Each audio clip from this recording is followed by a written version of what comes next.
What was that? This week's topic is shame. This week's topic is shame. It sounds like I said Shane. This week's topic is shame from the L word.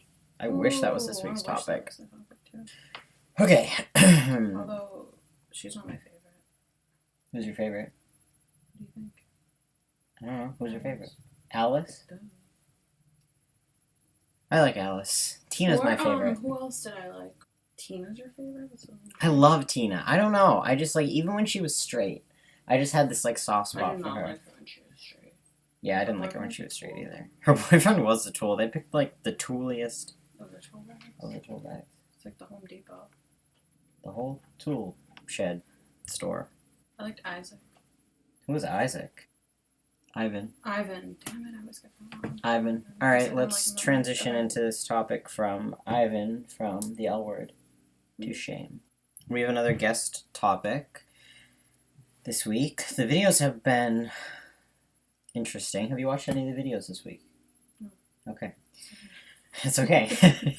Yeah, they've been pretty interesting, actually. I watched Val's video today, and I thought that when I was thinking about making this video, I was going to have a lot to talk about, because initially, my knee-jerk reaction was like, oh, yeah, I feel shame around being trans, so I can talk about the shame that I feel around being trans. And then I watched Val's video, and I thought about it, and I realized that the shame... Okay, let's backtrack. I never felt shame when I was identifying as female.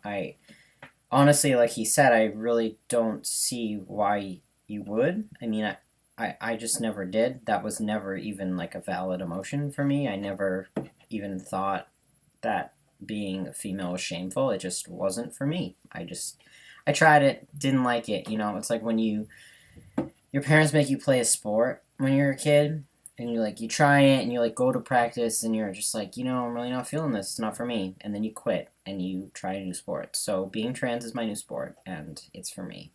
I thought that I did feel shame around being trans, but when I really thought of the situations that made me feel that emotion, I realized that it wasn't shame. It was actually more fear. Because, like, sitting with myself, and when I'm by myself, and when I'm with people that I'm close with, I don't feel shame or fear or anything at all. I just feel like whatever. I just feel me. And the situations that I was thinking about were actually, like, specific to coming out to people. Or a popular one is when people ask me where I go to college, and I have to lie to everybody because I went to women's college. Well, I don't have to lie. I choose to lie because I'm a liar. No, just kidding. I choose to lie to people because if they know what college I went to, I'm automatically outed. And if I wasn't so afraid of the repercussions of being outed, I would just freely tell people. But I am afraid because society makes it so that I have to be afraid, because you never know what kind of an environment you're in, and you never know what kind of a situation you're in, and who the people that you're talking to are, or what they're capable of doing to you or saying to you. And hate crimes happen everywhere to trans people all the time, which is terrible, but they do. And I realize that when I choose not to come out to people, and I choose not to disclose what college I went to, or I have to change certain stories about my past or whatever, it's not because I'm ashamed that I'm trans. I'm proud that I'm trans. I just I don't feel safe, with good reason, because people suck. I'm pretty open about it. I mean, like on my social networking and everything, like on my Instagram and my Facebook and Twitter and Tumblr, every social network that I have them all, basically, except for like Foursquare. What even is that? I post links to articles about trans people, and I post before and after, I hate that word, term, phrase, pictures of myself. Like Instagram does those things, like Throwback Thursday and Transformation Tuesday and whatever, and I post pictures of me on there. So I'm pretty, like, open about that stuff on my social networks. But it's like whether or not I accept you as a friend, you know what I mean? Like, if there's someone at my work or whatever that I didn't want to know who friended me on Facebook, I probably wouldn't accept their friend request just because I didn't want them to know. And I don't feel like I should have to compromise myself and what I choose to express on my social networks just because I'm friends with that one person on there. I think that's not cool. That's not good.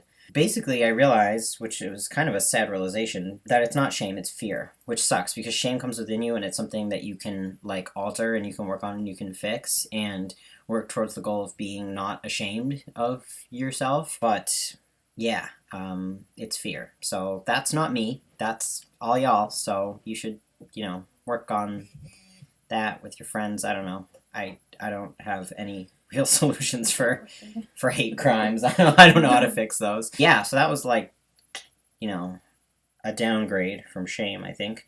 I think that when I first like came out as trans, like to my family and stuff, I did feel a little bit ashamed. I think I did. Like I didn't want this for myself and I didn't want this to be true and I denied it for a very long time because I was embarrassed and the fact that my parents are still embarrassed by me and they choose not to tell people and they go along in their daily lives pretending that they have a daughter because they're embarrassed, like kind of like instills a little bit of that in me. It makes me feel sad and it makes me feel bad, but I don't really let it get me down too much because I think that's counterproductive.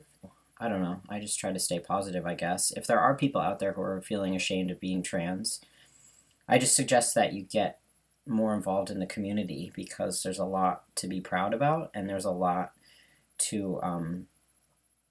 of people to connect with here. So especially like in YouTube and stuff, and plug the Philly Trans Health Conference in here. We're all trying to get there. So number one, fund us. Number two, come to the Philly Trans Health Conference because it will really like instill a sense of pride in you. We need that every once in a while. There are people out there who want to take that away from us.